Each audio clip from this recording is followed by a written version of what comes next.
Oh, I see my son. Yes, we was she on mute. We just yeah, you on mute. Should I come back later? No, you No, good you now. good? Okay. How you doing? I'm good. How are you? Good, Miss Sonja Norwood. It's Yep. honor to have you on Piff Radio today. Thank you. I'm glad to be here for you. And you want to know something? What? This is a crazy world because honestly, it's like super legendary that you just popped up in our room one day when we was fresh on the green room, and you Yes. actually stayed for like 3 days. Every now and then, I like to come out every now and then and see what's going on out there. I have just gotten kind of a little bit more used to being on Clubhouse. It was a way for me to come out of my shell and try to share information. I just felt, looking across the industry spectrum, I find that there are a lot of things that I can help people with. And so therefore I decided that I was going to try my hand at Clubhouse. And it took a lot of encouragement from others for me to do it because I'm not really a speaker like that, but I did it and I enjoyed it. And then I decided to go to Greenhouse. And what did I know? You guys were on this flight going somewhere over there in Greenhouse. And I decided that I wanted to be aboard and I did, and I enjoyed it. And you were very nice to me, Jay. So I appreciate that. And I appreciate you saying that. And so 25 years in the industry, what think what you think took you so long to come out of your shell? Well, I think, a lot of it was, when you've been pushed in a box for so long, it's like you're not pushed there because others force you there. It's just circumstances will cause you to step back and say, okay, if I believe what the industry say, and if I'm going to hinder the careers of my children, then I'm going to step back and become just like I had been most of the years in the background and not said very much except for when I really had to. And so, the industry have ways of labeling you and trying to define who you are in certain code words that's used to have other people to back off. And so what I did was I just decided that I wasn't going to deal with the front end of the industry. I wasn't going to be the legs of it. I was going to send people for me to do that. And I just felt like it was time for me to just to stay where I was. I think a lot of it was, I'm not going to say angry because for sure I don't want anybody to think that I'm angry, especially an angry Black woman, which just the opposite of that. But, the industry is a very cruel place. It's very cruel for women and for Black women. And then a third strike for being a mom. And so, you got all of those things working against you. You got to be a really good player. You got to be able to have a lot of great strategy. You got to know when you're winning and you got to know when to step back. And I think I just got to a point where it's like, I'm not going to really take crap off people. I don't want to, I don't want to just come straight at somebody. So best thing for me to do is to just be quiet about it and just do my business when it comes down to the paper. 25 years, it seemed like you really stuck that out. Yeah. I mean, when people start saying that you're difficult, it's like, which difficult to me is a code word. It's like for you to negotiate a contract with someone and you come out as, with winning terms and conditions, then, you did great. You were this, that, and, high five and all of that. And when I do it, it's like, she's difficult. She's the B word. She's, all of that instead of saying, she's a good businesswoman and she really handled her business and, she protected her clients. That's hard for certain industry executives to do. So where does Sonja start? Like where did you grow up? How did you even get into the business? Well, I grew up in I was born in a small town called Macomb, Mississippi, a population right now about 13,000. And I, I, I, I'm a two-parent family. My father was a very I would say, great business person because he had all of his own businesses. Because back in those days, Black people lived on one side of the track. And so you didn't have to depend on white business. You can just deal with Black businesses because we all were over on the side of the track. So I grew up learning about business from him. I grew up understanding the value of a dollar. I understood accountability and responsibility from him. And sometimes he would leave me to handle the business, and I had to be accountable for it when he came back in terms of whether the numbers were the same as the amount of dollars that were in the, in the money bag. And so I liked that. I liked the responsibilities. I liked the accountability. I liked all of that. So I knew that that was a part of me that I wanted to continue to do. I knew I wanted to be in leadership. And then I went off to college at Southern and then worked for H&R Block for 11 years. And my goal there was to become a regional director. And I had just become a district manager just prior to Brandy being signed. And so, of course, getting in the industry, I didn't know anything, didn't know anybody about the industry, but the problem was they never checked for me either. They didn't check for me. They didn't check my background. They didn't check to see that I had worked for H&R Block for 11 years as a manager. You just automatically said that I was a loser. You automatically thought I was going to enter the business and ruin my children's career. You automatically thought that you would be able to get over on me. And so by me understanding that, it wasn't a shock to me, but it's like, wow, it's like, this is a business I've never dealt with so many people in this vein before. I'm here to make sure that my daughter starting off was protected, and she was 15. It's like, God namesake, you're not going to allow your 15-year-old to look like a 30-year-old at 15. So I thought I did what was right for her based on my intuition, my motherhood, and not having any idea what the industry was. So I never intended to be in the industry. That was not a goal of mine. That's I'm that's crazy. Like, what was the transition from Brandy getting signed to TV? Like, Well, how was that transition? when your children are growing up, one of the things as a parent you pay attention to are the things that they're interested in. And so when you find that their interest is really the same thing days and weeks, they may try a little bit of other things, but they come back to that which they're really, really interested in doing. You could see that she was interested in singing, and Ray J was interested in singing, but not as much as Brandy. And you could see that she was interested in acting because they both would act around the house. That's all they did was, monologues, or they would do the dialogues of movies as if they were in the movie. So you knew that. So, you start off by just letting them get a taste of what acting is. And Brandy was signed to a music label before she did Moesha. So it was actually her rise to being a musician that led to the Moesha project. But before that, they did commercials and, all sort of little talent showcases and little things in the neighborhood and at the city park and places like that. So that Uh, transition came as a matter of her already being in music, but someone saw her and said, we would like for her to try for the role of Moesha. And, and you look at the script and, and you say, okay, this sounds like something that would be interesting for her to do, even though she wasn't really a skilled actress at that time. Wow, wow, that's super dope, Miss Norwood. Like, I gotta introduce myself. So, hi, Miss Norwood. I'm Javi. I'm the pilot. Oh I know you see me. my God, Javi! Oh yeah. Yeah, a lot of people know my voice. That we don't know each other by face. So it's a pleasure to have you on Piff Radio. It's a pleasure to have you on the show. Thank you. I loved Brandy so much, like her singing, her acting. So for me, I'm just like smiling and in shock. I know I got questions to ask, but they're just gone. I'm like, wow, this is happening. So shout outs to you, Queen. You're legendary to us. Like Thank seriously. you.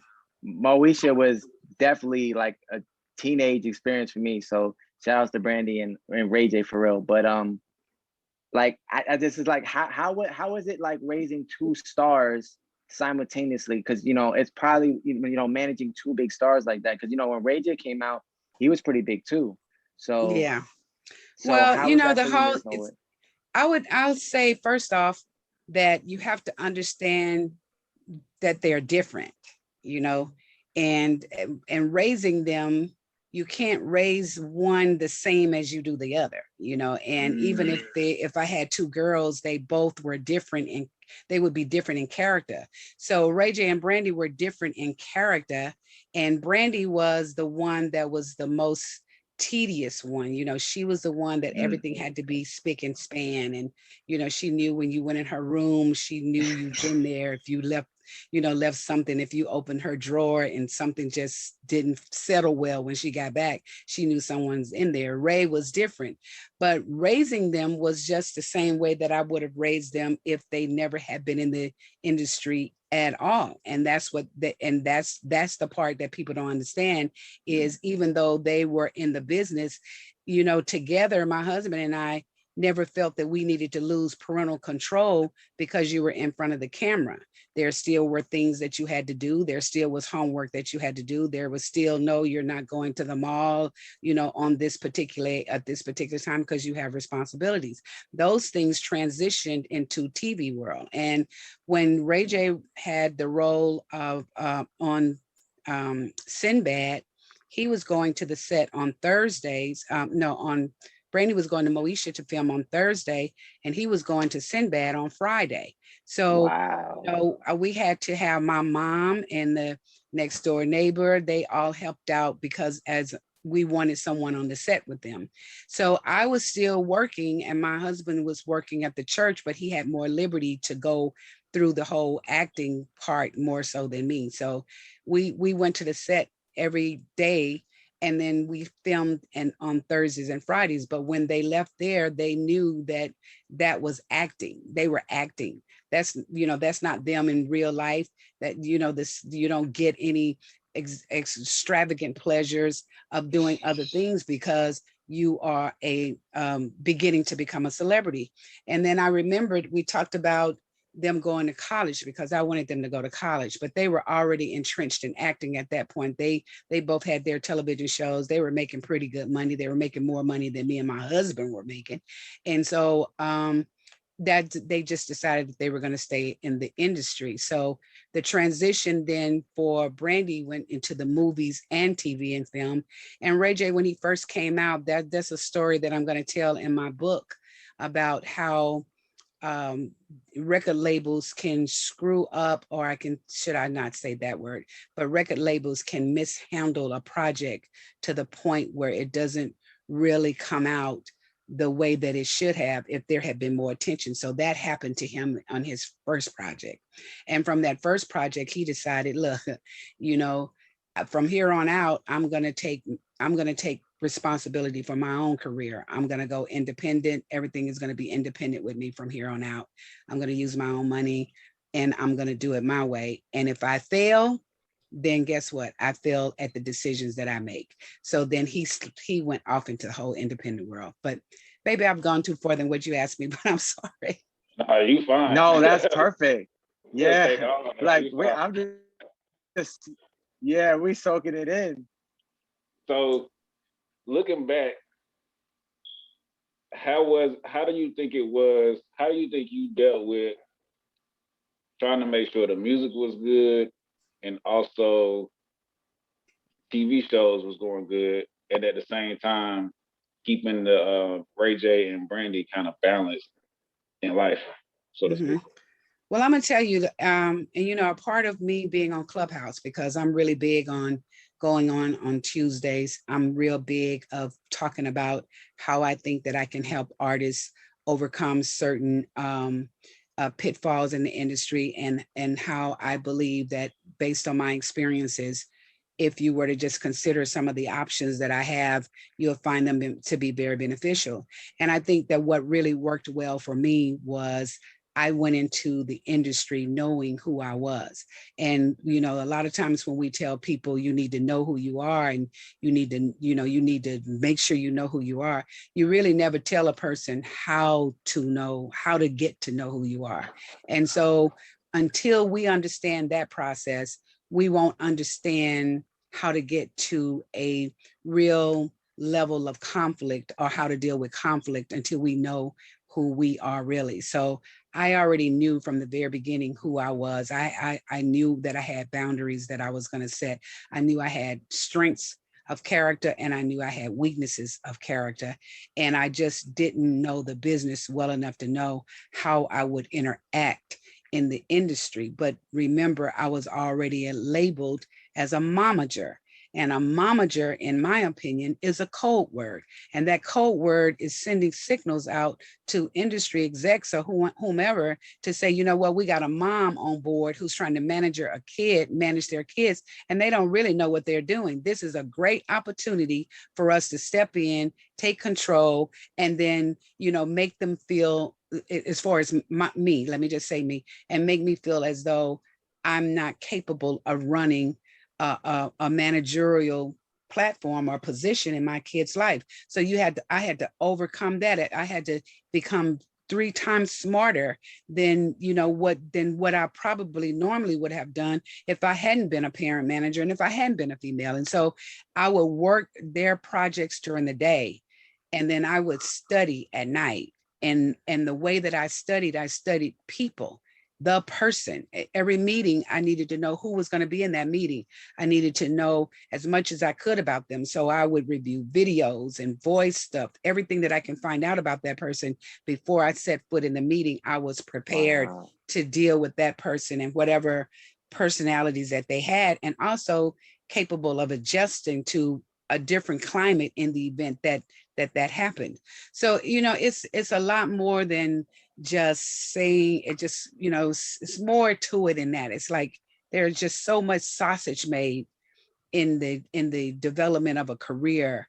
And then you don't just, there's a difference between being in the business and doing a career. Is a longevity. You know, it's like for both of my kids to be in the business 25 years later, you know, is a career. And that's what every artist should try to achieve, is a career and not just a shortstop. Now, you don't know all of that's happening or whether that's going to happen, you know, back then, but that's what you wake up in the morning to do. You wake up in the morning as an artist manager, you wake up in the morning to build a career. That's what I did. I woke up to build careers, and that's what I focused on. And I just didn't allow anything to stop me. And if I were not educated enough, then I became educated. How often did you feel like you had to protect your integrity within the business? Well, you know, after a while, you know, that's just a, you know, that is just not even that's not even a question. It's like I'm walking in, you're going to respect that, you know, because I'm walking in with my own belief that this is not what I have to do, even though I do need a check and I do need a job and I do need to pay bills, but I won't get it if I have to bow down to you. I'm not doing that. And I'm not going to do it if you decide, when my daughter was 15, you wanted to seductively dress her. That wasn't going to happen either. You know, so when you go in with certain boundaries and people understand that you're not going to cave on certain things, of course you compromise on some things, but those things that are real valuable to you, you're not going to compromise on. And they really quickly get the understanding that, you know, she's not going to fall for that, so let's don't go for it. Right. So is that in situations like that, did you have to tell it like it is? Well, I always told it like I'm good at that, you know, and I do have soft spoken words, and that's how, when you grow in the industry, you grow to be able to understand how to adapt to situations. Like I'm a very strong person, I believe. I also believe that I have, I'm assertive. I can be aggressive. I can be domineering. I can be all of that. But at the same time, I can be kind. I can be understanding. And that depends on how you come to the table. If you come to the table with some BS, then then you want to get you want to get a side of me that's going to tell you don't come like that. But if you come in and I understand, when we got a great understanding and we're there to do business and fair business, then I'm there and I can work with you on anything. Right. How long you been doing your rooms on Tuesdays? I started in, I think, May. Yeah, I started in May. And then guess what? I started in May and I was a little bit skeptical about coming because, again, I thought that I would run into a pool of people that would attack me because of what they understood me to be from media. A lot of times media has you establish a public opinion. And then when you see somebody or talk to somebody, you find that that person is completely different than what you expected. So when I came in there at first, I said, oh, I know that I'm probably going to ask a lot of questions and all of this. But then I decided to set boundaries for myself. And when I got there, I found that it was more people who really respected me. It's like they really talked about the things that they've heard me say and teach from the TV show, and and see me in places that they've really learned from, applied it to their life, and has made a big difference. So I was encouraged. I said, okay, well, I'm going to get some negativity here and there, but you know what, that's what learning is all about. So I hung there, and every week it was like, okay, I'm going on Tuesday, but Lord knows, it's like holding the room and holding the attention is really kind of important. But I did it, and I enjoy the audience because that's why I'm there. And I enjoy talking about the industry and how to help them to understand it better. I love that part. And so it has encouraged me now to get out more. Like, I don't do um, Zoom meetings like this for a lot of people. I mean, this may have been my second, third one, maybe. And so, but I want to come out of that box because I can help a lot of people if they want to be helped. Yeah, because I was looking at your website, and I might be hitting one of them book links. To be honest, I was searching, so Well, you know what, the thing that there are, like, you can get on Clubhouse and you can get on Greenhouse. And one of the things that I haven't really quite understood about Greenhouse, and maybe it's because it's in the development mode, is most. hold on. It's Green Room. Oh, Green Room. That's right. I'm sorry. I don't want you to look back at this like, why they didn't tell me it was Green Room? Yeah, why did you guys I don't know me? why it's Greenhouse to me, but I guess it's Clubhouse and Greenhouse. Okay, you're right. It's Green Room. Yeah. Sorry. Okay. So I go over there, and most of the time it's really all about the gems right now. Everybody's trying to collect gems and stuff, right? So then I try to figure out, where do I fit? Because if I'm not in a place where people really want to learn, then you're just going to be sitting there by yourself.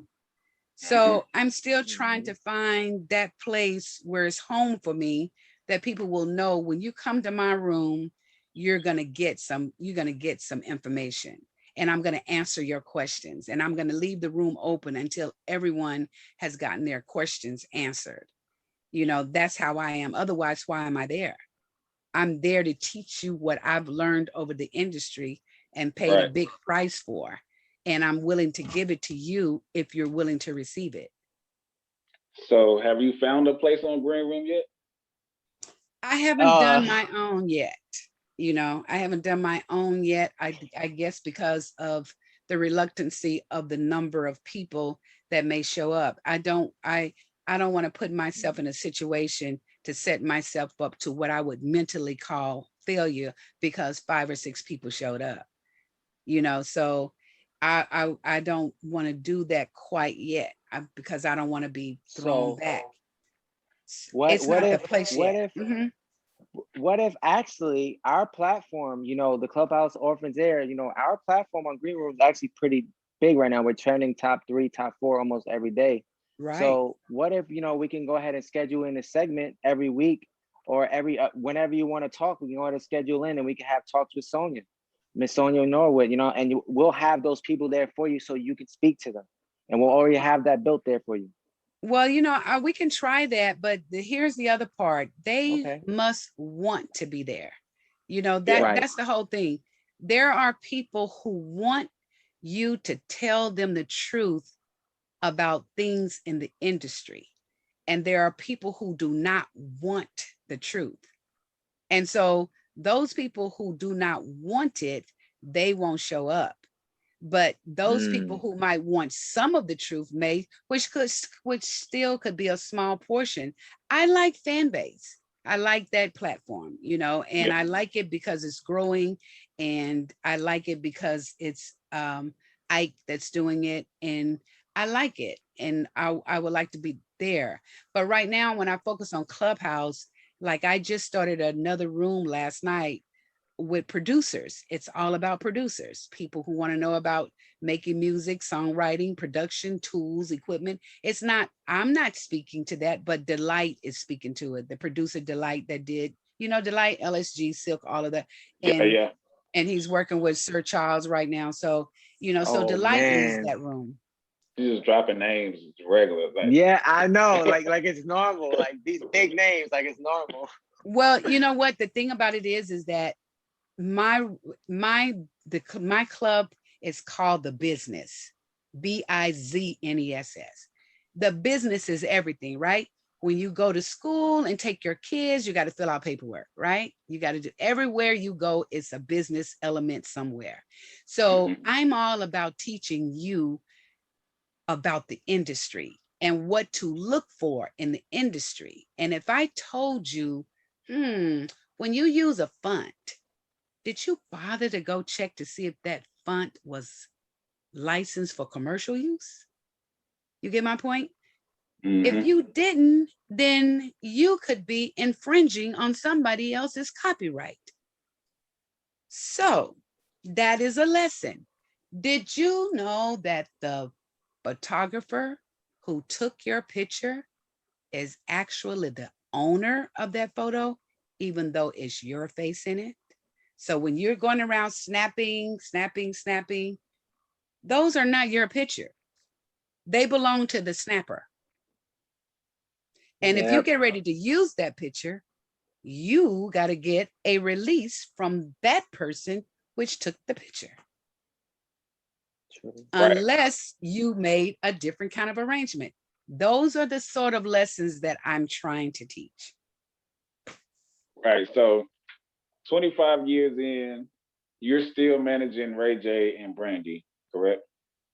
I do. I'm more or less like business affairs. It's Okay. like I'm the person that I'm not the front runner. Ryan Ramsey does he does the front. He's, what I used to do a long time ago. I'm the person that gets with Ryan and we discuss all of the opportunities. And then the paperwork, I see all of the paperwork, make my comments. And if I have to talk with the lawyers, I do that. And then I talk with the artist. Okay. So how was it going? How was it recording or watching Brandy record her latest album? That sounded good, by the way. Thank you. That was an experience. That was an experience because, you've been gone for 8 years. You want to do a project that you believe that is dear to you with a message that you're trying to give.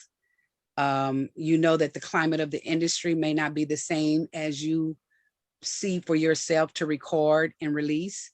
And so you have to decide whether you're going to compete or whether you're going to do your own thing. And she made a choice to do her own thing independently. And the recording process was very long because Brandy takes a while to record. She's very particular about her music. And so you watch the recording process go, you watch the number of records come and go. And then once we got down to, it was to a point where you got to really start seriously thinking about finishing this record. So that was kind of hard because I think the more she felt like that record stayed with her, she didn't have to face any type of public criticism of something that she wanted to do of her own, or maybe because she might have feared that it wouldn't have been received well. But with every artist, you have to let it go at some point. But I think with her being gone 8 years, people didn't know what to expect. She did her thing, her message, and she just wanted it to be received well and accepted. And I think that once that was done, it sort of rejuvenated her to want to continue to record. Because I remember the night that she came in after she finished, she was involved in every process, mix, mastering, she was involved in everything, writing, producing, she was involved in everything. And when she came in the night that she had finished, she just, she just looked very solemn and just said, I finished, it's done. And she said, I'm going to bed. And that's exactly what she did. And after that, she just left it. And when she laid down to go to sleep, it was done. It wasn't, she couldn't take it back. Yeah. It was done. So she had to go forth with that. And she was very, very happy that it was received well and her fans supported her. She was very happy about that. Now, how is it watching Ray J and his Raycon business? Because for me, it started with the Scooty bikes, I want to say. Mm-hmm. That was the first thing I seen, and now I just see it everywhere. Yeah. Well, Ray, again, they are very different, but they have a common thread. They love each other. They support each other. That's what they know. That's what they've been raised to do, but they are different. And Ray, once he had an experience with his music, again, like I said, everything to him became independent. I'm gonna be the person to say whether I win or whether I lose. But he's at the same time, which is sort of a double standard for a parent in a sense, because you tell and teach your daughter one thing about being independent and all of that. And then you tell your son over here that it's your job to take care of your family, to be this, that, and a third. And with Ray, he's always had that urgency to dream and to explore and to be a risk taker. I've never seen somebody that is such a risk taker that when he did, like he'll drop a record in a minute and he won't care whether it gets on radio. He doesn't care if he doesn't have no support. He'll just drop a record. And that's how he feels about that, because his side of the business has switched. He's in the tech business. He does business stuff. He invests in things. And so that's where he sees himself. And that works well for me, because I want to know that someone in our family can continue the traditions of which we've all been raised in the industry to do, and someone can help make those decisions. But when he decided to do the Scooty bike, the idea was the Scooty bike, okay, I'm going to do a bike. I'm going to brand it the Scooty bike. It's going to be one of the first times that it comes to America. But Ray didn't think about the trademarking. He didn't think about the product liability, because he's a creative person. So that threw me into a whole nother world of, oh my God, I don't know nothing about the tech business. I didn't know anything about the music. Now here I am, I don't know anything about the tech business. So we got to hurry up and get this trademark, the product liability. If somebody get hurt on that bike, that's going to be a shame. So he took his own money and invested in that. And then later he sold his trademark, Scooty bike trademark, to another company, the Loop Share, while at the same time he was getting into the earbud business. And with those businesses, he started with his own money. He took his own risk. And with the Scooty bike starting off, I told him, I said, if you keep pumping and pumping and pumping, you're going to pump until you ain't got nothing else to pump from the bank. You're going to have to do something a little bit different here. And he realized that, okay, but he recovered everything that he had, all of his own money, and went into the earbud business. Right now, that company is valuated at a little over $100 million. Oh, wow. That's amazing. Yeah. He been hustling. He's a hustler. He's a hustler. Yes. So I've enjoyed both journeys, because now Brandy is getting into the whole business world. I've always waited for her to get there. and now she's beginning to say, okay, I want to do this, I want to do this, I want to do that. So we're going to see a lot of different things coming from her too. And at some point, they're going to join forces and they're going to do something that I would imagine would be big for brother and sister. Yeah, that would be dope too. So 25 years in, all this time in, what keeps you grounded, like between the music and the TV and everything that has went on in your life? Like, what keeps you grounded today? Like, you giving out free gems Because, of house yeah, and everything. because I know that what goes up will come down. There's going to be a moment when there's going to be a level of idleness where you're not going to be as popular. You're not going to be as, sought after, those things. The best thing that you can have is your integrity, your love for mankind, and your willingness to work. And for me, I am in the industry, but I'm not of it. I'm not caught up in the industry to the point that I'm willing to do anything. And my children keeps me in it. If they were not in the industry or they decided to leave the industry, then there wouldn't be no reason for me to be here. I get up every morning to protect them. And that's what keeps me going. And what keeps me grounded is when I go to Clubhouse and you got 10 people in the audience who want to answer, who has questions to answer. And I'm going to stay there until all 10 of those questions are answered, because I can remember when people didn't want to answer our questions. And I can remember when I wanted someone to give me some advice. So if I have the time and the opportunity, that is exactly what I'm going to do, because I know that God will bless me and bless my family when we continue to stay grounded. Right. So Tuesdays, what time? Tuesdays at 6 p.m. Pacific Standard Time. And we talk about everything. Last week, we talked about the angry Black woman. Last night, we was a producer's night, which is the fourth Tuesday of every month, which is going to be led by Delight. And my subjects are already always delivered through my story or on my Instagram, Facebook. Y'all never did ask no hard questions. Y'all asked real easy questions. I'm just, yeah. We don't have any hard questions to ask you, Sonja.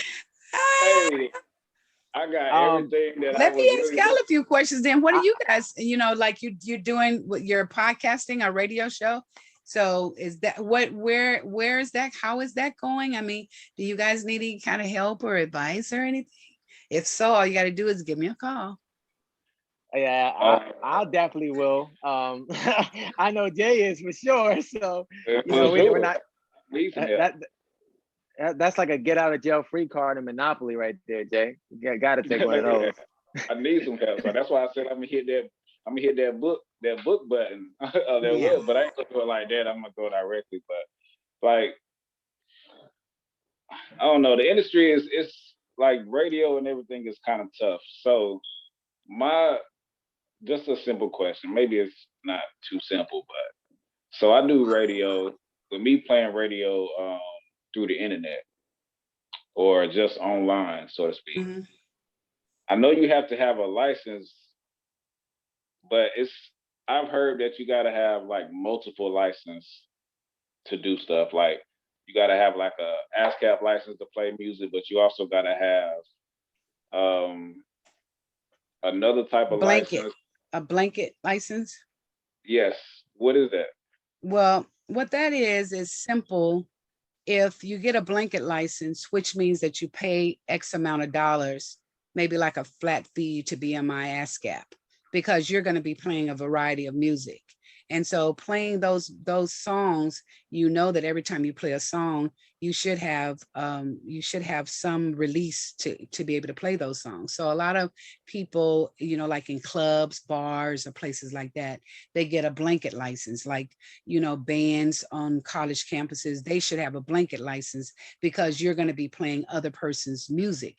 And so in order to play that, you have a blanket license that you pay maybe a flat fee that gives you the right to play any music that is licensed through BMI or ASCAP or any other of the union. So, I, I haven't had a reason to do a blanket license, but I think that that's what that would be. But I have had, um, I have been, my string has been yanked, you know, on Facebook to tell me that I had copyright infringed on my daughter's song for, you know, that was, and guess what? And I'm saying, okay, I appreciate that, because number one, if you're, you know, you don't necessarily know that it's me. It's a lot of more Sonja Norwoods out here than just me. So I appreciate you putting a cap on it and, you know, doing your job by making sure that nobody else is infringing on their work, not just her, but all the writers and the producers as well. But it was a little strange that I would get one. And when I got it, you know, I could have, at first I said, oh, wow, I got a copyright infringement. Okay, then. And so this was where Ray J was on the side of Versus, and, you know, he was doing his rock and roll, supporting his sister. So I just kindly sent a note back saying, you know what, if you really would like for me to take it down, I'll be happy to do that. But I told them who I was, and Brandy and Ray, and I told them where the video was shot and that we had permission to do that and all of that. And when I got a message from them the other day saying that it was accepted, that they accepted that reason, and I can continue to play. And a lot of times it's just reaching out and finding out what is it that I have to do in order to get this done, and not think it to be so hard. Don't give up on, you know, doing internet radio, because that's a great avenue of making money, giving out information and supporting people. Right. That's what I started. That's why I started doing it. I mean, really just to support artists. I just didn't know the legal, you know, everything as far as like ASCAP license. I do have an ASCAP license, but the blanket license is what I need to get. So I'm glad that you said that. Yeah. And what, you know, and I always advise, what you don't know, start off with an internet search. And then what you read, and read more than one or two articles on whatever it is that you don't know. Like if there's a legal term that I see in a contract that I don't know, I'm going to research those terms and those words until I get a better understanding of it and see how it fits in the context of which the agreement was written. But I'm not going to, don't give up on it, because there are answers and ways to go about doing stuff. And just when you think that you shouldn't do something, it's when you should. Mm-hmm. That's the part that I like about Ray. Ray will take a risk and be willing to give everything that he got if he believes in it. And it's the most irritating thing to me sometimes, because the business sense of which I'm trying to give doesn't make sense, because it's the creative part. And then I'm looking at him and he's looking at me, and I see myself in him and he sees himself being me. And so me looking at Ray and seeing how he's handling things is like, dang, I'm fighting against myself right here. I'm not gonna win. So you got to be willing to take a risk. Come on, guys. Oh yeah. However, you got something? I got another one, but you got something? I just want to know, how bad was the media like towards you? You said they you know, the media, you know, has their own outlooks on everybody. So yeah, how bad, how like, because I definitely missed it. I definitely missed it. So if you could just give us a little small summary on like, were they talking about you bad, or was it good? Then did Sonja do something bad? Did she go crazy on an interview, or what happened? No, I just think that from their perspective, they had a perspective of me. And because I believe that I was very prepared and capable, and I had taught myself and other people during their own behavior and their own tactics and their own raunchiness, you know, it helped me. So that's why I don't ever say that I'm a self-made person. And I don't think anyone should, because any person who has taught you a lesson, they have helped you. So how are you going to be self-made anyway? And so I just feel like public opinion, they formed opinion of me. And so when they formed that opinion of me, they didn't bother to check to see whether I was this person or not. I protected my children. I was their mother. I'm going to still protect my kids. And when you get a few of your own, then you'll know where I'm coming from. And a lot of times people that I work for, that I work with at labels, they didn't have kids. So they couldn't understand where I was coming from with the protection of my children. It's like, I'm not going to give them to you for you to shape them. That's my responsibility. So now that they have children, they understand where I'm coming from. I get those notes now. We understand where you came from. So that was that. And I just feel like, I didn't have no fear. I just decided my steps are directed by God. And so therefore I came in the industry with practically nothing. I'm willing to leave with nothing, but you're not going to take advantage of my children. Not as long as I'm breathing. You know what I'm saying? So that's how I felt. And it got misconstrued and people wanted to start talking about you and, you know, saying all manner of things. I read someplace not too long ago where people said I was an alcoholic.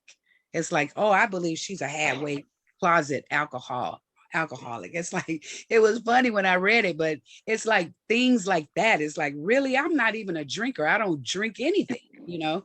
So, and neither smoke anything. And so I just, you know, and so that's how that stuff comes about. But you got to wear it and you got to take it and you got to move forward and you don't have time to sit back and deal with it. You don't have time to be dealing with that. Right. Did TV bring most of that? Like you being on TV? I think a lot of times, you know, a lot of gossip starts on sets, you know, and I think it's a lot more dangerous now because everybody has a camera. People can edit out stuff, add stuff, Photoshop stuff, you know, so everybody is a star now. Everybody is a photographer. Everybody is a videographer. Everybody has, you know, all of that. And so you don't really have the same avenues to really correct something because once it goes out, it's really out there.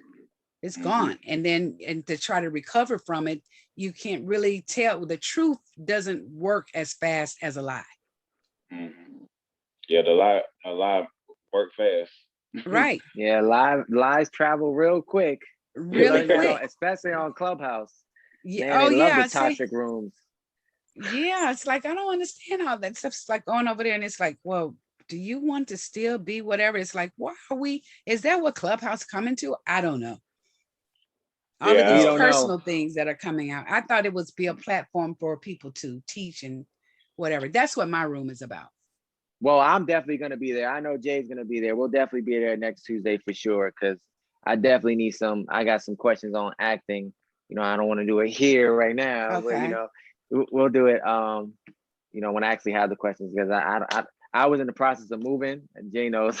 So I just moved into my new house. So my mind is a little scrambled right now. So do forgive me. I don't have my book of questions there on my laptop. But that's okay. I'm just glad when I come over there to the green room. Yes. And yes, Miss Sonja. I want to know that I can get on the stage, child. I don't want to sit in the audience long and long and long. I don't want to do that. I want to be able to come up and sit there. Well, we are changing our content, so to speak.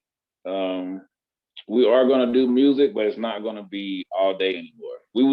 I think we was just doing that because we was brand new to Green Room and we was still trying to figure it out. Well, we was still trying to figure it out, but now it's more so, all right, so let's do the music a couple hours and then let's do talking for, you know, a couple hours and then we'll do music like later on at night, you know, something like that. So yeah, I love the music. I love the music. And I said, oh my, maybe I should play a little music on my stuff coming in. Maybe I should do that. But see, when you do Green Room, your music should be covered by Spotify. Right. But the licensing, huh? But I said it should. I'm just saying that it should be covered by Spotify. Yeah, if you play music and see, when we say things like it should be, that requires us to go look to make for sure. Because because it's so detailed about infringement. That's a whole nother subject, but I've enjoyed you guys. I know y'all trying to get me off, and go ahead and edit this part, and just go ahead and edit this part of it, because Harvey says that he doesn't have any questions because his computer was left someplace else, so he doesn't have no questions right now, and so therefore he has to ask me questions later. That's what happened when you've been in the business for as long as I have. Everybody's a suspect. No, look, I got a question because I actually play the music through either Tidal or Spotify. Mhm. So would you still consider? Would that still?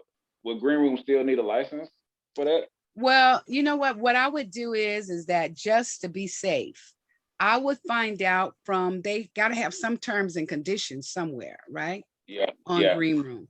And until they tell you that you are infringing, then that's not your platform. You don't own Green Room. right, And so until they send you a notice saying that you're infringing, then you continue to play. right. So what would you? What kind of advice would you give any upcoming actors? Actors? About about the business.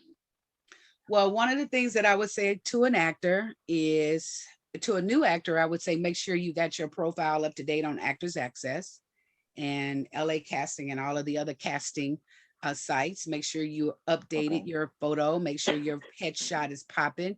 Make sure you got a reel that people can see your work, because there are very few places that casting directors don't bring you into their rooms hardly anymore. They go on Actors Access and they look to see your headshot and your profile. I would say that if you're going to do a headshot, do one where you're friendly, do one where you have a serious straight face so that they know that you can change personalities. I would say that. And then I would get in a few acting classes with reputable workshop directors, because to put a name on your resume with a reputable name, even though you may not have any experience, will go a long way for you. And so that's what I would say there. And then I would work on auditioning, doing monologues. If you don't have any acting reel, go find you a nice monologue, practice, rehearse on it, get in front of a camera, do it, and upload it. Okay, Jay. I see what you did there, Jay. I see what you did there. I see what you did there. Okay. Thank you Hey, so much, Ms. Norwood. Thank you. Thank you, Well, Jay, you for guys that can question. always you can always DM me, or you can go on my bio and you can email me. Okay, for sure. And Jay, I I mean, definitely Jay will. obviously knows how to get in contact with me. He was bold enough to come right out and say, and then almost didn't give me a chance to say no. He just told me what it was going to be, and that was going to be it. why you say that? Because that's the way it was. Hey, Miss Norwood, I need you to come on my show, blah, blah, blah, blah, blah. I only need you for a certain amount of time. This is what it is. It's like I just couldn't say no. And then I said, okay, send me details. And then it's like, okay, here I am. I'm doing this show. It's today. Yes, yes, it's Hey, today. yeah, well, you didn't say no, so I was like, oh man, where do I go? I just kept going, kept going. I even But you shouldn't. Well, why do you feel like that? It's like when you approach people, even like I'm not really a celebrity. So it's like you're approaching me. It's like, I'm just like you. I'm like anybody. My name may be out there a little bit more, but it doesn't mean nothing. You want me to come on your show? You ask the question, would it be okay for me to come on this? Don't be shy about it. well, I mean, I was mad nervous. I was nervous before the show. I'm nervous a Oh little bit. my goodness. Yeah, I I'm was just smiling the But you'll whole be time. surprised. Like, The people on this side, they're also nervous too. Every time Brandy gets ready to do an interview, she goes through a nervous stage. yeah. I was nervous because I didn't want you to feel like I was gonna ask you something you didn't want to be asked or anything like that. Like, I I would have don't. dealt with it. I would have dealt with it. Trust me. I would have dealt with it. oh, you hear that? The thing about it Oh, is that I'm not, I think that if somebody wants to ask a question, it's either I want to answer the question, or I'll say, you know what, I would rather not answer that question. Right, And right. that's the best way to answer that. billion dollar answer right there. I'm stealing that one. I can't What? answer that question. Yeah, I can't. I can't answer it. Yeah, I mean, I was I have nervous no about comments. I'm not going to answer it. that. Right. Yeah, and I'm Yeah. just glad that you did the. I'm glad that you did the interview because I mean, I did jump out there. You did. But when you came back the second day, maybe I think it was the second day after I asked you, or the third day, I can't remember. But when you came back the second day, I was like, I'm gonna see if she come back again, and I'm just gonna go for it. I even said, Mama Norwood. Yeah. I even said that. Well, let me tell you guys something, because when you have people who come into your room, first off, you never know who these people are, and you never know the resources that they have that may be able to help you one way or the other. And so therefore, when I came into your room on Green Room, I was treated very nicely. You know, I was asked to come up, and everybody was nice. And then Jay, you kept up with me, and Harvey, you had some things to say. It made me feel comfortable. So I felt really comfortable there. And so you don't forget those things. You know, you don't forget when Hey. I don't forget when I get into a new space or a new, and somebody helped me. It's like I don't forget that. So of course I was not going to say no, you know, because I want to do to you as you did for me. So that's how I stay grounded. I remember people and those sort of things, like Erin. She's been very, very helpful, you know, so that. But I did remember one time I came in there and you guys told me, no, Miss Norwood, in other words, this is going to be a raunchy room with a lot of raunchy music and all of that. Hey, And in other words, we would rather for you not to be in here. I kindly stepped out. That's not what I said at all, Miss Norwood. This is Miss Norwood, this is not the place for you, because we're gonna be getting down up in here. This flight is taking off to somewhere else. I could believe it. I could believe it too. I could believe it. Yeah, I had the girls from Clubhouse come over late night and do a late night thing on the flight, because we had some active people, and late night. So they were doing their little demon time thing, and and Miss Norwood came in. I was like, oh my gosh, she popped in. I gotta bring up. Hey, Miss Norwood, how you doing? Listen, this is It was mad uncomfortable, right? This is HBO at nighttime, midnight HBO. Yeah, I bet it was mad. And you know what? And I don't think she's been back since. I have not been back since. Yeah. Because I don't ever know when that time is coming. I don't want to run into that. I did that with another friend of mine. I'm gonna call his name out, Marv Mack, because Marv Mack is a really good friend and he does a lot of music stuff and industry stuff. And so I'm thinking, okay, I'm welcome always to his room on Clubhouse. So I go in there, it's late night, and sometimes I don't go to bed until really, really early morning. So I'm just browsing around. I say, okay, let me just check what's going on in Clubhouse. I go over there, I say, oh, Marv is over here. So let me just go in and say, hey, I go in there before I could even get in the room good. We're going to be having some conversations going on that may not be appropriate for you. It's like, so we'll see you later. So it was like, so I quickly went out of that room. I don't mind it, but you guys I need to have heads up. How do I get heads up? I'm always in a safe space when I'm playing music. So yeah, I mean that's honestly, Miss Norwood, that honestly is something that is not gonna really happen. That's just something that just happens spontaneous. If that does happen, that's like after like midnight East Coast time, like that's like late night where everybody's sleeping. I'm not coming in there after midnight. I'm just gonna say, is it safe for me to be here? Is this a safe room tonight? Yeah, she came back. Is like, is it safe? No, I'm just gonna say, when I come in the midnight hour, I'm gonna say, is it safe for me to be here? Yeah, we're scheduling a lot of people, so that's why I did say we would like to have you on the platform. I think you'd be great. You love to talk. We love to hear at least one time. At least one time. Yeah. Well, we'll see. I'm not gonna say no, but I just let me know when, because I will be coming to Green Room at some point. Yeah, I mean, I don't know when. And we can do it on we just do rooms on Clubhouse in the morning, like 9 to 12, just to kind of get things going a little bit. Yeah. What's your room on Clubhouse? Piff Radio. Okay. Why don't you guys do this off the record? Y'all can edit this part. Why y'all not doing nothing on Fanbase? We're not live, right? No. You all right? We live? Yeah. No, we're not. Yeah. We still No, yo, Still so going. Wait a minute. Still Is going. this live for real? yes, No, Miss no, No, no. No, no, it's it's not not live. live. Pre-record. It's No, It's I not live live. pre-record. recording. Recorded. Yeah, Yes. it's like You're gonna recording. I play it at another pre-record. time. Yes. Right. Yes. Right, which Right. means you can edit when you get ready. Right. So I will edit what you said I don't edited. care whether you edit or not. I'm just saying, I was just saying for Miss Paul. what was I saying? Because I forgot now. Why we don't go on fan base? Yeah. Yeah. Why don't we? Why don't you guys go? Well, This part y'all can edit out. Well, we tried it. We had the team we went over there. We tried. We did try to go on fan base, but it just, we had to pull a lot of people from Clubhouse to fan base. And then when we got there, it's pretty much, you got to pretty much invest in the hearts. And to be honest Why with do you, you I have to already invest in the heart? Why do you have to invest in the heart? It's just there in case you want to invest in it. Right. Well, right. I don't have anything. Go ahead, Alvin, you got it. I'll go it's after. like it's like the gem thing. It's like, instead of the gem thing, it's the heart thing, but you got to pay for the hearts. Like, it's just like people won't stay in your room unless they're getting hearts.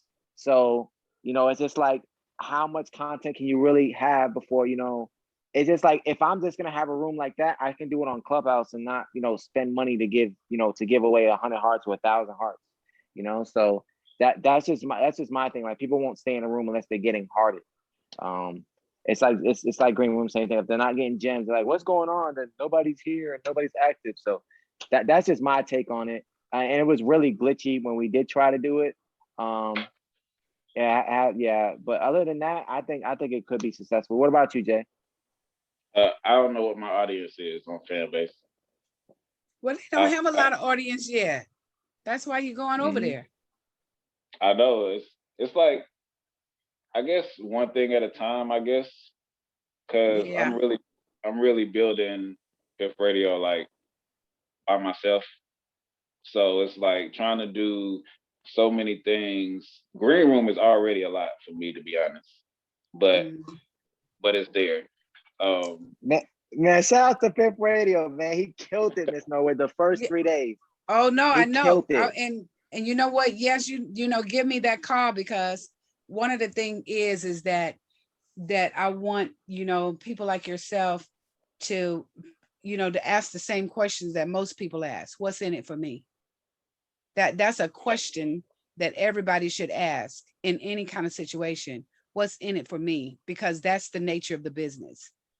Do you understand what I'm saying? So you're doing internet radio, and that's great that you're doing that. But where do you take it from here? What are the options from here? If I were to tell you to give me a list of people that you believe that you would like to contact so that you can support your radio station, internet radio, it still is a station, I would think, then you would have to tell me who they are. You should spontaneous do that. Every single time you get an opportunity, you should try to be figuring out what is it that what's in it for me.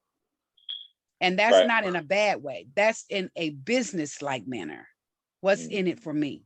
And once you get that, all of your goals and aspirations are geared toward that question. What's in it for me? Well, I'm gonna tell you this story. So it is one person that I do want to ask, and that's LL Cool J. And that's because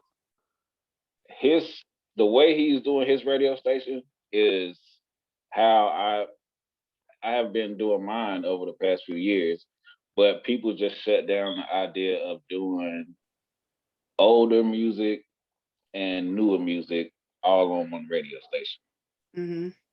And when the pandemic hit, some people that work through like a local radio station, they came and actually worked with me on my radio station, but they was just shutting down the idea of mixing both on one thing at the same time. And they just wanted to stick to radio format, just new songs or something like that. So it kind of just killed my energy a little bit. But then when I seen that it worked, I mean, it probably just worked for LL because it's LL.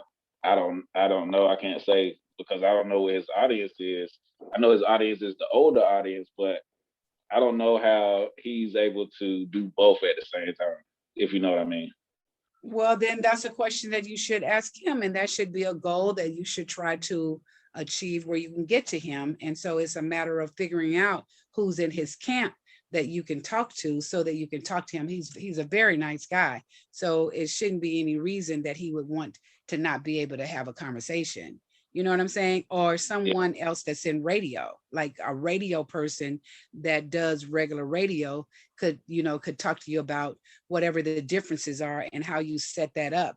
It's just because it's internet radio doesn't make it be that big of a difference from getting guests and knowing what your format is and all of that kind of stuff. I'm sure you guys don't do media base and BDS and all of that. I'm not for sure about that, but now that you talked radio, internet radio, I got to go learn about it now because I want to be, you know what I'm saying? Because I want to be able to have that conversation. But it's if whatever is of interest to you and you have a passion for it, the answers are out there. All you got to do is just make the step of finding the answers and don't get discouraged by it. When I wake up in the morning time and my goal is to make sure that my kids remain relevant and my kids are protected, that is enough for me to get up and go study all day, to go, learn from as much as I can learn. And all of my trials and tribulations, I remember Matt Knowles and I were talking about a book because, we've been in the business for a long time. And Matt Knowles says to me, we are the book.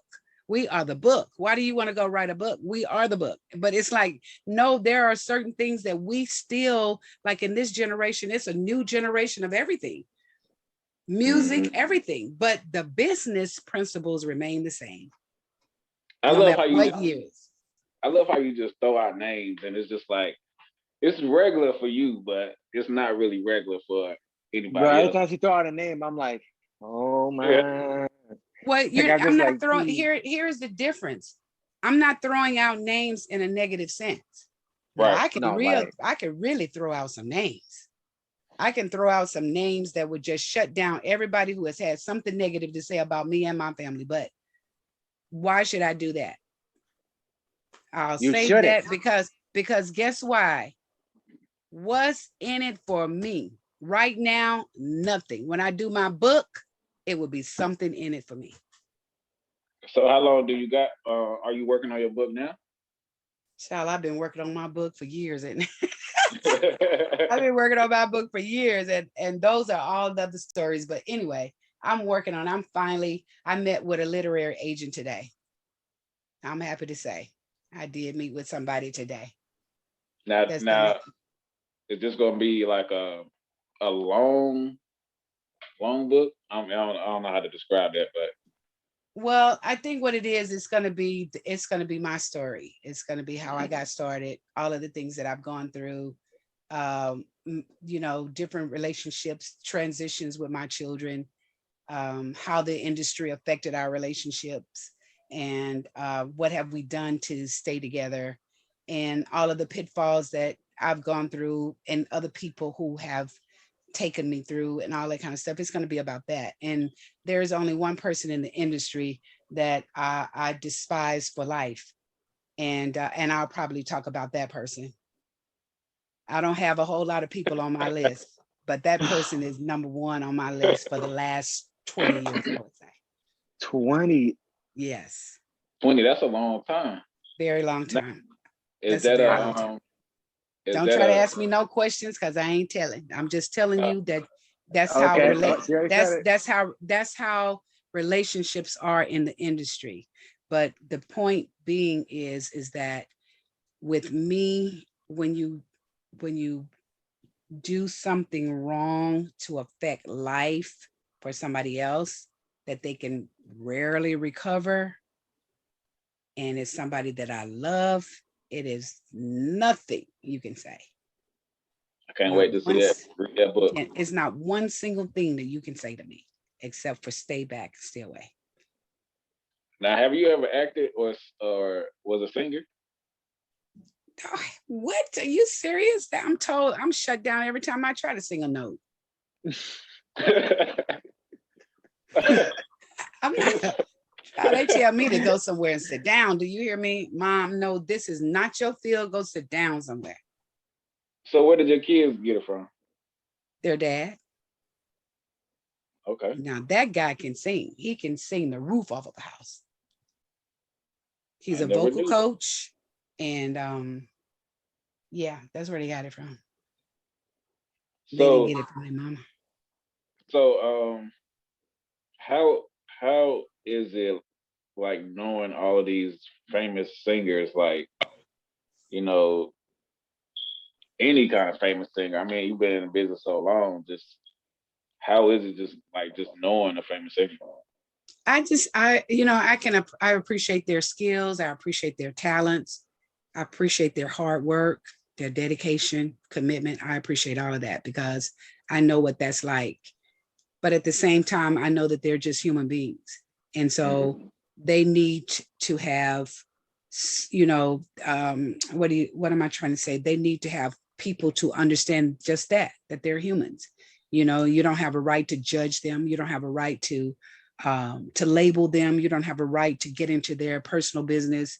A lot of times personal business is done in so many different kind of fashions, but they have a right to their privacy. And I think that that's the difference between those who are at levels of celebrityism that people don't really know. You want to be famous, you want to get into business, you want to do, but you don't understand that with that comes a lot of other things that you may not want it to be. So when we first heard Brandy's record, I Want to Be Down, on the radio station, that was the greatest feeling ever, you know. But when you see the first negative comment or the first negative press, then it's like, wait, hold up. It's like this comes with the territory. And like when we did Moesha, it was said that night, things will never be the same for you guys ever. It won't be the same anymore after the first airing of that show. The first night of that show, it won't. The next day, it won't ever be the same again. And they were right. Why was they right? Well, because you open yourself up. You open yourself up. You become a public person. People want to talk about you, about your hair, your clothes, your shoes. You didn't lotion up. You didn't, all of the things that really doesn't make any sense. Because you're They're on not talking your talent. They're not talking about, they don't talk about what great actor or actress you are, or what great singer you are, or any of that. It's something personal that they find that they want to talk about you, and or then they begin to get into your business, and then it's like, it's just the world comes with haters. yeah. And once you understand that the world comes with haters, then you have to begin to overlook those people and those comments, and know that that's not how you live. You don't live by those things. But once you become from one today, you could be a singer that left a hole in the wall. And when that record becomes a hit, it's never the same no more after that. What was the best advice you ever received about anything? Not necessarily the business, but anything. Well, the best advice I ever received was don't sign anything without looking. That's the best advice I could have ever received. I don't have mentors. I've never had a mentor that I looked up to. And probably this would sound strange, but the only object that I would say would be closest to a mentor to me, a mentor for me, would be the Statue of Liberty. Why you say that? Because that chick, look at her, paint peels. She holds up that statue when it's rain, shine, snow, or sleet. She's there to guide people into the United States of America. She holds up that book of whatever knowledge that's up in there. And that is it. And when you can look at her and say, you know what? I want to be just like her, except I got a heartbeat. And that's who I look up to. That's Her. deep. That's super deep. Wow. Why you say that? You know what's I've funny, never Miss heard Sonja? nobody say that. I actually got the Statue of Liberty tatted on my neck. I actually got the Yeah. face of it.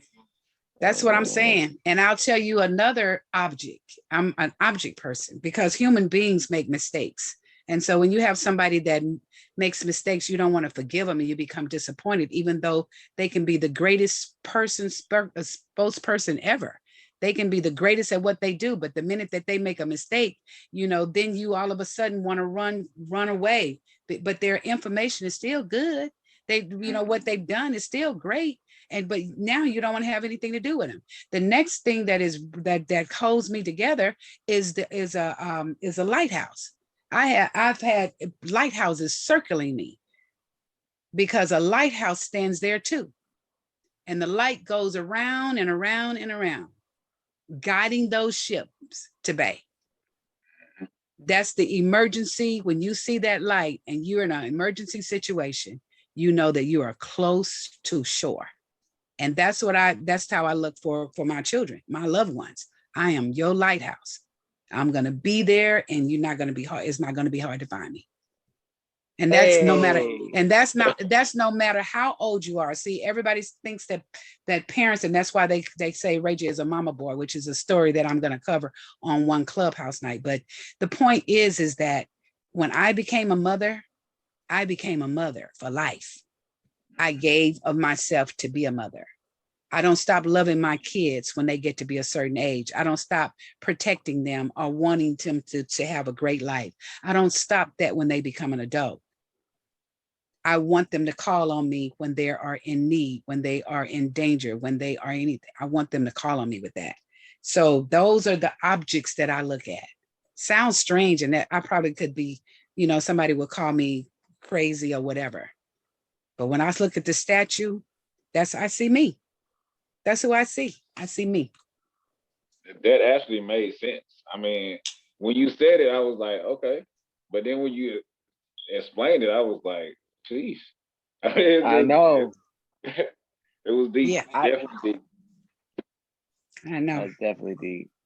Well, listen, guys, I'm really at a point where I'm really kind of like tired of talking to y'all. Oh, Lord. Y'all Here can she edit go. that. I love y'all and everything, but I got to get on with life. Jay told me I did. At least give me 30 minutes. I got to put on my glasses and see how long I've been in here. And Miss Sonja told us. Oh my God. What? Go ahead. Miss Sonja said that we was trying to get her out of here. Y'all was trying to get me out did here say early that. because Harvey said, I don't have my information on my computer. So we're going to have to discuss this at another time. Q. I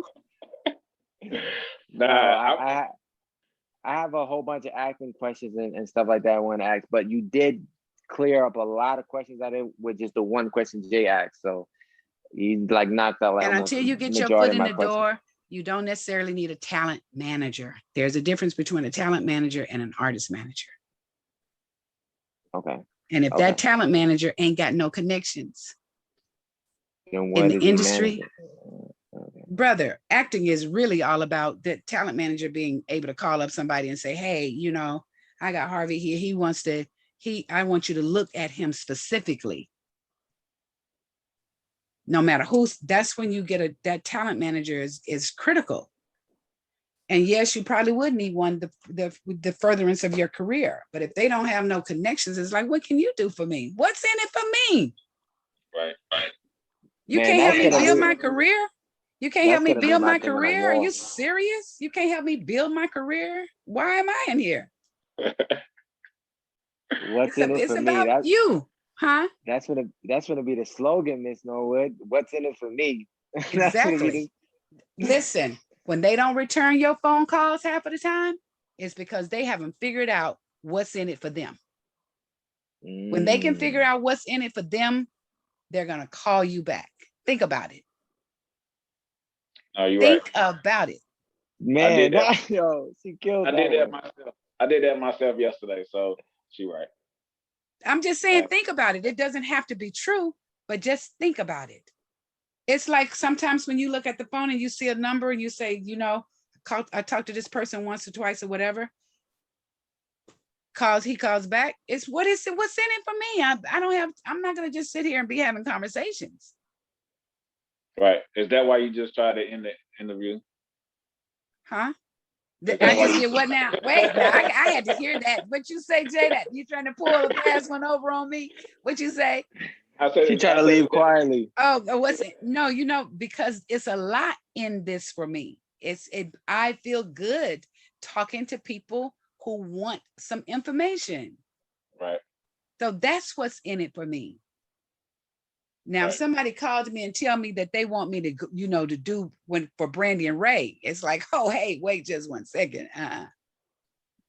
It's a whole new whatever there, because they depend on me to do the best job to get them the best deal. And when they go lay down at nighttime, they got to know that they are protected the best way possible by me and their lawyer. And that's what required me to study law. And you studying law right now? No, I've already, if they gave me the bar of the industry, I would pass it. Oh, so you all the way in. You like 2 feet in. You I'm just way all the way in. I'm a full service. Trust me. I can read those suckers just as best as the next lawyer and redline them too.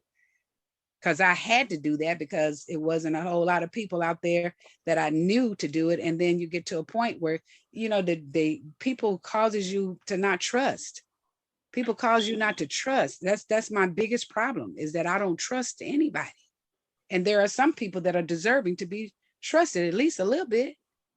But everybody's a suspect to me, because I back into situations. I back into deals. I back into situations because it's always easy to be happy about something. Oh, we got this deal. We got that. We got this project coming, whatever. But I back into it. It's like, oh, that's great. You guys go ahead and go start celebrating. But I'm looking at actually what are the elements that could break down up in here, and what is really being asked up in here, before I before I get my party at. Well, Miss Sonja, yes, this is where we do end. That's exactly right. I am so honored that you decided to be that you didn't say no, and that you was on Piff Radio today.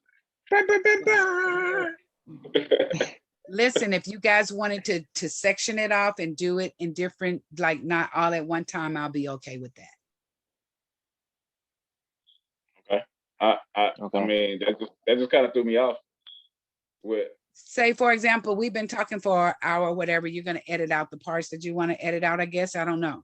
But if you wanted to do like sections where most of the time people don't allow you to edit out, and then you do it on a part 2 and a part 3 and a part 4 or whatever. Yeah. I'm just saying that I'm giving you permission to do that if you would like to. Oh, wow. That's awesome. That's awesome. Thank you, Ms. Norwood. That's awesome. Well, shout out to you, Jay. Thank you for having me, man. This is great. Like, man, this made my day, man. Brandy was my super crush, Ms. Norwood. Brandy was my super crush. Like, I didn't want to say it, but I said it. Yeah, I did. I watched every movie she was in. I watched all the BET things she performed. I watched everything. Like, I was a real big Brandy fan. Like, Brandy was my girl, to be honest. Have you ever met her? Though. No, I wish. No, I would love to meet her. Where are you located? I'm located in Augusta, Georgia. I'm like an hour and a half from Atlanta, not too far. Okay, well, we're going to be down there. Maybe when we come down there, I'll tell you when we're down there and you can come over. Yes, please. Jay, you got to come, man. It's good. Yes, I would love to. I'm about to say, if I can't make a call, then I'm just going to turn everything off. Where are you, Jay? Jay, where are you? No, I'm in North Carolina. Okay, you're in North Carolina. That's not far from Atlanta. I mean, it ain't far from me. If I was invited anywhere, I'd take that. Yeah. Well, I want to see you. I want to see both of you guys successful at what you do. And if there's anything that I can answer, any questions for you, then please let me know, and I'll be happy to help you with getting you guys to wherever you're trying to go. What about that? Thank you. Yes. As you were nice to me. Endowed it. All right. Well, I'm gonna take off on that flight. When y'all leave, what time y'all flying out tonight? I don't know. The cruise up to that. I still got to finish unpacking the U-Haul truck and Sonja. So I'm off the night, and then I'll be going to sleep. I'll be up sharp like 9 a.m. I think we're doing it. Are we starting on Clubhouse tomorrow? I think tomorrow we're gonna do mornings on Clubhouse. Okay. Yeah, morning on Clubhouse. Well, can y'all let me know then? Send me a DM or something. Yes, we'll let you know. But I want you guys to come visit me on Tuesday. I don't know what my subject is going to be, but come on Tuesday. Yeah, we'll We'll come. be. We'll definitely come and What time support. you say? Pacific time. Yeah, 6. It's called the 6 Pacific. Bizness. Bizness. Okay. So Yeah, that we'll should definitely be come. my time. Okay. 9 Eastern time, right? Yeah. Okay. Can you do one thing before we leave? What? Hi, my name is Sonja Norwood, and you're listening to. Piff Radio. Yeah. Hey! Thanks for the drop. That's what I'm talking about. Is Miss that what you Norwood. wanted? Yes. Yeah, but she That didn't wasn't do what the you drop. wanted? No, What that's you what want? I want. But I Oh, want you to play Piff Radio. oh. It's Pitt. It's Pitt, right? A Piff. Which one? I It's thought it was Piff. Pitt. Pitt. No, It's it's Piff. Piff. Yeah. Piff. Okay. Yeah. Ready? Hi, my name is Sonja Norwood, and you're listening to Piff Radio. Yeah. There we Bow. go. Yeah. Wait, let me do one more. Hi, my name is Sonja Norwood. I'm Brandy and Ray J's mom, and you're listening to Piff Radio. Hey, that's the one right there. There we go. Hey. Okay. Hey. All right. Thank y'all. Thank you. All right. Thank you, Miss Norwood. Bye. Pleasure having you. Yes, I enjoyed myself. Okay. Bye. All right. Bye. Ah. Harvey, don't hang up. Yeah, I know. I already know. Hey, what you know, man? Come on, man. We just did 2 hours. I mean, it wasn't 2 hours, but it was an hour and a half. And we got invited. Man. I'm gonna cut this out. Matter of fact, let me stop recording. Yeah, stop recording. This shit got live real quick, bro. Hold on, I gotta see how to stop recording. Yo.